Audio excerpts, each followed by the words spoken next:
Hello everyone, I'd like to welcome you all to Sabbath School. Some of you may know I recently went over to Europe, specifically Finland, and had an excellent opportunity to travel on a mission trip run by Morgan Vincent, and part of and the bulk of that was from Avondale College Church. I'm going to say a quick prayer and then I'll show you some photos and show you what we got up to. Just bow your heads. Dear Heavenly Father, I want to thank you so much for today and for the lovely sunshine that you've blessed us with. I want to thank you for the amazing opportunity that I had and that the other people that went on the trip with me had to go, travel and spread your word over in a country that none of us had ever been to before. Thank you for keeping us all safe and that we were able to return home safely as well. And I just ask that you would bless this time now as I reminisce and as we look at some photos and some things that happened, that you would bless this time and bless us as we look at this stuff. In Jesus' name, amen. Alrighty, so some of you may know Finland is in Scandinavia, which is the northern continent of Europe. So here's a picture of it. It's a little bit hard to see. It's just next to Sweden and actually borders Russia, which was an interesting little event that we were thinking about as the planning of this trip underwent. Fortunately for us, we did not have any issues traveling to Finland. There weren't any, we were all very safe there and we did enjoy our time very much. I will say the border security at Finland was quite strict. I don't know if they thought who we were as 40 Australians turned up on their doorstep asking to come into their country. But we managed to get through fine, and it was a long flight as well. I went from London, I went to Sydney to Dubai, which is a 14.5-hour flight, and then from Dubai to London, which was a further 7 hours, and then London to Helsinki is 2.5 hours. So there's at least almost a day's worth of travel up there. Fortunately, jet lag wasn't too bad for me, as we had a trip beforehand, but that was the whole 24-hour period of travel. So in Finland specifically, we actually jumped on a coach from the airport and we went 2 hours north to a little city called Mikkeli, which is 2 hours north of Helsinki. This map's a little bit small, but there's a little blue line that points to a red B. That is where Mikkeli is in terms of Helsinki. And that's a little bit closer. Again, it might be a bit hard to see. Should have drawn a red line. But we drove on those roads. When we got there, it was completely snowed under, completely blizzarded. Snow blanketed every single surface. And it was incredible to see how people drive in these circumstances. I've never driven in snow. I've never seen anyone driving in snow. The closest I've had is Jindabyne, where you have to put your chains on your tyres. In Finland, they have little tacks almost that sit in the wheels that actually grip onto the ice as they drive.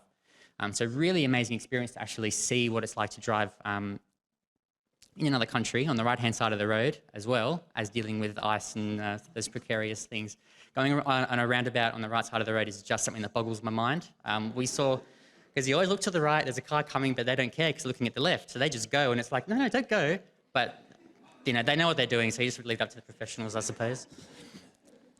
So we have a few people that were leading our trip. So you know Morgan Vincent in the bottom right, pastor of the Avondale College Church. He was the one that headed this trip in association with, on the next slide, Kyle and Eve Morrison, top left, Levi and Vera Johnson on the bottom left there, and then the bottom right was Braden Enterman and his wife,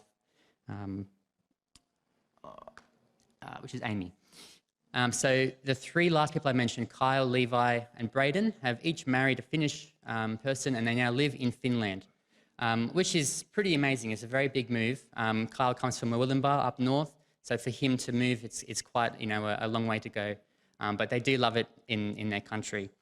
The top right here is a man named Marku, and he actually owns the lifestyle centre that we went to. So we were tasked with going to Koivikko Lifestyle Centre, which is an old government school that used to be run by the government in Finland. It became decrepit and they had to sell it, and Marku put his hand up because he felt impressed that it was an opportunity for him and for the Adventist Church to spread the news of God in Finland. And there was an amazing story, a testimony that he went into about that. But the upshot, of course, was that he ended up being able to purchase this particular property for 144,000 euros, which is in and of itself an amazing miracle that we were fascinated to listen to, but something that really impacted them as well. The top left and the middle are Morton and Laura Reitman, and they were our design leader, and Morton was our construction leader. Both very capable people. They both were very driven and had on their mind where they wanted to go with this trip, and we were definitely put to work very quickly. And there was lots and lots of work to be done, and I was very impressed with how much we got done, and I really enjoyed the time that we got to have there. I'll show you a few photos now of the property itself. So this is in Koivikko, which is just a further 5-10 minute drive out of Mikkeli, so basically in Mikkeli. So it's probably a little hard to see, but it was just snow everywhere. Crunchy snow, deep snow, fun to play in snow. Just an outstanding place to be. It was so bizarre going from hot Christmas in Australia to Christmas Wonderland overseas. And it really, really felt like it was a wonderland. This was the main room that we were working in. And I'll show you the very end result at the very end, so you need to stay tuned for that one.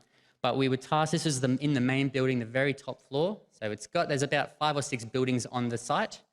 And each one needed a bit of extra work done. There are some that have been worked on. Where the boys got to stay, we stayed in a little cabin called Yottala. And that was already been fairly refurbished. And there's pictures in there as well that I'll show you soon. But then there are other places like this room that they wanted to paint. They wanted to fix up the floor. They had bathrooms that we were ripping out and installing new toilets. So on the left there is the interesting colour green wall colour that was chosen for the school, and the wooden beams at the top as well that were left there. And then the next photo was after a week of work. We'd been able to paint the walls, paint the beams, put new light fixtures in, and they've even painted a fixture wall, which I thought was a really good touch in that particular room. And then the very last photo I'll show you is with the carpet installed, and so you'll see how we were able to fix up that space. And then there was always a worship every day in the morning and before breakfast, and then every night after dinner. And we would try and cram 40 of us into a little room where we would sit and listen to the testimonies of the owners that owned and the people that are leading in that area. But also, even from our own group, testimonies of their time traveling in Finland, before Finland, and just things that we had on our minds that we were able to talk about. And then you have beautiful people, excellent people taking amazing shots, that are just spectacular in the snow. Man, it's like another world over there. Watching the snowplow come through, I'd never seen that before, and it was like, wow. Here's some of me, and you might recognise Morgan Vincent there as well. We were taking out some bathroom things, so that was removing a paper towel dispenser, and we were taking off lights. Of course, not the safest thing to do, but we were, we were doing the best that we could. The electricity was turned off, I was assured, so so we were perfectly safe. But we had a very good time. I had a really good time learning new skills over there. I got to spend some time with the electrician that they have on site, so I got to learn a little bit about how to wire lights to switches. Painted, I sanded. People learnt new things. There was lots of painting to be done. There was the plasterboard put up. There's so many things that we were able to help out with and help push their idea of this place forward quite substantially in a limited amount of time. And here's another, this was ripping out wallpaper. That was a big job in a few rooms. That took a very long time, and that was quite hard working for the people that were involved in doing that. There's one of our guys there walking through the wreckage of that particular room. And then, yes, lots of painting. Incredibly, that green was able to be covered up by about, I think was it 3 or so coats of paint. We were able to actually cover that green, which was quite incredible, after sanding and of course. And then the railings were also painted. They were purple. There were weird design choices that clashed in every room, so we were at least able to make it seem a little bit nicer, at least give it a facelift, I suppose. So this is the main building. So that chapel area that we were renovating in the top left area of, I think it's actually out of that picture, but that's the main sort of building that we ate our meals in, that we worshipped in, and that some of our members actually stayed in as well. Again, amazing waking up seeing snow on cars, and then they brush it off and they get off and drive, and it's like I wouldn't even know where to start to to start organising something like that and using vehicles and living somewhere like this. This is inside where the boys stayed in the Yottala. It's a really nice refurbished cabin. They do use it as like an Airbnb getaway so that they can generate some revenue as well. So this is the benefit of having this lifestyle centre, is they can advertise it as a means for people to come and stay somewhere out of the city for a bit. But then also, because it is a lifestyle centre and they have staff on hand, they can actually witness for God by providing meals and fellowship time and worship time and these sort of Bible studies that you might not get at a random Airbnb. This specific property also had a lake as part of the property, so we got to walk on the frozen lake when we were there. Of course, it was frozen. But during the summer, when they hire these places out, they tell me it's nice and warm like a bath, and you can swim in there all day long with no issue. I have yet to confirm this, as I can't imagine it being very warm over there ever, but we'll see. We also had Blake Penland there he's an American that's moved to Australia. He's around the churches in the north, like Newcastle area. He also assists and works with Faith FM Australia, and he was there giving an account of what we were doing to Faith FM at home, and you can actually listen to all the interviews that he did on the Faith FM Australia app. I was lucky enough to be asked to jump on there as well and give a little bit of a testimony and a little bit of information about how we were going on a particular day. But he had a few different people that were able to talk and share with our Australians back at home. We were doing this at like 10, 11 o'clock at night, and at home it's 8 o'clock in the morning. So that whole trying to understand the time zone as well was an extra bit of fun. But we were able to talk to Australia and let people know how we were going. And this was actually a really powerful area that I was really impressed to be and happy to be part of. So that's the Yottala from the outside. That's where we stayed. It's just a wonderful, place to be. It was like being in a like a globe. A snow globe. Thank you. Snow. The one word I forget, of course. But just absolutely outstanding. And then there's just snow everywhere. We were lucky enough to see the sun some days, and we did see some snow melt. But it was truly an amazing experience to be in another country. This is the old school part of the property. So they have a new school area and an old school one, and they've just been refurbishing this place specifically into boarding rooms, and also they've got an indoor gym in there, and they have a basketball court that they're trying to refurbish as well. I should actually add as well, Braden Enterman has and his group with Levi and Kyle believe that they need to start running an Arise program similar to that we run in Brisbane and has been in America, where young people are able to come from all over Europe to this place, live on campus essentially, and fellowship with each other, but also go out and outreach in this community and learn more about the Bible and become really on fire for their faith. So this is a really amazing opportunity for people in Europe, and we were very blessed to be able to go and be part of this story and to see where we can help out, where we did help out, and also one day where it leads. So we're really I'm looking forward to going back one day and seeing how far it's come, but also hearing the stories about what happens now as well. We did have a little bit of fun times on on one weekend. We got to go to the ski fields and have a bit of a ski or a snowboard, so it wasn't all work. It was mostly work, so don't worry, we weren't there for fun, although there was definitely fun had. But we had a very, very fun time on the fields, and there's a picture of our group just having a bit of a relax. And I did a lot of sledding, which was pretty fun, down nice big hill with some other Finnish people, and we had a very fun time mingling with the locals. We went slightly west of Helsinki to Turku, which is where the capital of Finland used to be when it was part of Sweden. So it was amazing to see another town in Finland. We didn't see much of Helsinki, but we at least saw another part of a town, of a city really, that we were able to be part of, and that was just amazing. We went to this boarding school. It's called Toivolina. It's the only Adventist boarding school in Finland, so we were really lucky to go there and really blessed to be part of that experience. Pastor Blair Lemke and his family came on the trip for the first week because he was actually preaching at this event. It was a weekend event that we were able to be part of and to meet some new people. So it was really, really fun and exciting to be part of that. So here we are praying. And then we had some of our trip members jump up the front and give a bit of a testimony to the people that were there. And they weren't just Finnish students. They were also, I think there were other countries represented. There were people from Eastern Europe, from South Europe as well. So it was a really big blessing to be able to talk to people and meet new people. And that's the same one. That's looking over the Baltic Sea. And as I said, and we also got to see some of the landscape, some of the architecture, and some of the areas to visit. This is Turku Castle or Turku Palace, which was an amazing thing to be able to see while we were over there. And, yeah, it's an amazing structure. We also saw cathedrals and ran around their city as well, just kind of getting in, having a little bit of a tourist experience while we were over there. And yeah, so there's a cloudless day with a beautiful sunset that we were lucky enough to enjoy. Bit of lying around before bed because you need to have a bit of a rest after you've been working so hard.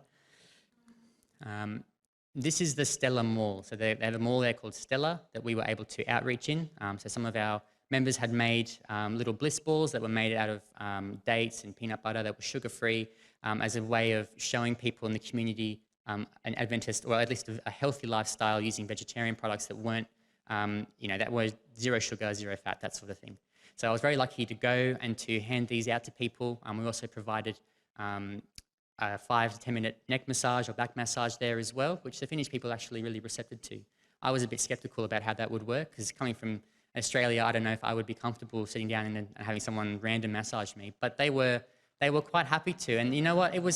The Finnish people are very, very kind people. They're very, very lovely. We were told, and we got to see that they are a little bit shy. They're not always going to come up to you and say hello, so it was really important for us to be able to do that. And it was really good. I'm fairly shy myself. And for me to be able to actually have enough confidence to go talk to someone like that's kind of like me in that way was really a massive blessing. And I spoke to a lot of different people. And a lot of people actually answered this call and have put their name down to come and visit the Koivikko Lifestyle Centre to join some classes. They have a chip program that they call Cranberry. In Finnish, I can't remember, it's like Cronet, I think, but it's the same program, but it's called Cranberry, which is very cool. No trip to Finland or Scandinavia, we complete without the Northern Lights, so I've got to show off a little bit of the luckiness and blessing that we got to see it. And that's a picture of me enjoying the view. It was just an absolute blessing because this was the second Sabbath, so the last week of our trip was Friday night. We'd all been wanting to see it for the whole trip, and we all thought, it's going to come, we'll just pray about it. And this particular night was a Friday night before Sabbath. We had all been organised into different church groups to go out and take the church service at 3 different churches. And we just prayed about it, and then suddenly the lights came on almost as if it was a blessing, that this is going to be a good weekend. And this is on the frozen lake. We all ran out, people were yelling and screaming, and we were just in awe of this amazing moment. It was just truly a blessing to see that. So there were 3 churches we went to. There was Jämsä Church, Jyväskylä Church, and Mikkeli Church. So Mikkeli Church was right near where we stayed, and the other 2 were up north, a further 2 hours north of where we were staying. I was lucky enough to go up those 2 hours extra to Jyväskylä Church, which is in the city of Jyväskylä, where we took the service. We had it translated by a Finnish translator, so it was a very interesting experience talking to a congregation through a speaker, through a translator, but a very powerful one as well. For me, it was a bit less rattling because you're not actually... for me, it felt like you're not talking to the congregation, you're just talking to your translator. So it became less about resenting and more about talking to you, and fortunately there were people there that could listen to me. But this church was a beautiful church. They were all very loving. It really was like being at a home church because we had lunch there afterwards, and there were people there running around getting food prepared. Just the same sort of Adventist experience. So really, it felt like we could just go to this church and be part of their church immediately. There was no, like we have in a few churches I've been here as well. And it's just a really nice to know that there are other Adventist churches that are the same. They have that same outreach area, and that they do love people when they come in. So that was a really excellent sort of blessing that we were able to experience, and also we were able to impart upon their church. Some of the girls that were singing in our group. We did our sermon on the armour of God. Fortunately, I had that sermon up in my back pocket, so I was able to reinvent that one and turn it into a one that I could present to this church. So they were doing a children's story on the armour of God. They had an umbrella as the shield of faith, which I thought was pretty clever. And they gave the children little bits of paper that they'd cut up into a ball and told them to throw them like fiery darts at the umbrella. So it was actually quite good. I think they really enjoyed that and got the message out of it. I shared the sermon with Gina up there. She took half of it. I took the other half, just so that we'd all get an opportunity. And she had a really good part to say about the truth, the belt of truth. This is the first piece of Alma mentioned, and she had a very, very insightful experience and testimony about that. That's me up there presenting as well. It's actually a lot harder to see than I thought. There's a little sign, that's the church out the front. It's a little sign underneath that says Advent Kirkko, which means Adventist Church in Finnish. So now you know a little bit of Finnish. Fortunately, Finnish is a phonetic language, so if you can know what the letters are, you can actually read it quite well. So at least, yeah, most Ks make the K sound, so Advent Kirkko is how I at least think it's said. So then we'll finishing up. This was the room from earlier. And then that was it done, with the new carpet laid. And we were actually able to worship in it that night with a group from Sweden that had, or from Helsinki, but that had Swedish, Norwegian people. There was, I think, some other people that had part of this church in Helsinki that came up to worship with us. And it was a really nice experience, a massive blessing for us to be able to worship in a place that we had helped renovate and that they were able to worship in there. And it was, yeah, just an absolute blessing. And we were actually given the opportunity to write prayers on the tiles underneath the carpet or on little bits of paper. So we were all encouraged to write a prayer, slide it under the carpet, so that when future people are worshipping and in this space, that they're standing on our prayers and that they will continue to grow. And I thought that was a very, very nice and powerful thing that we were able to do. And then we flew home with Finnair, and it was. And Finnair, just a quick one actually, they offer you water or blueberry juice because they grow blueberries in Finland, which I didn't know. I actually really like blueberry juice. I would have thought it would actually ever be a juice, but I've had it and I can say it's very, very good. So if you get a chance, do give it a go. But yeah, it was an absolutely incredible mission trip. I'm very grateful that I was able to go and serve in a community far, far away on the other side of the world. With people that I didn't know, with some that I did. And I just hope that you can understand a little bit about what we were able to do over there, and just would ask you just to keep praying about it, that this space would be useful and used well for God in the community of Mikkeli.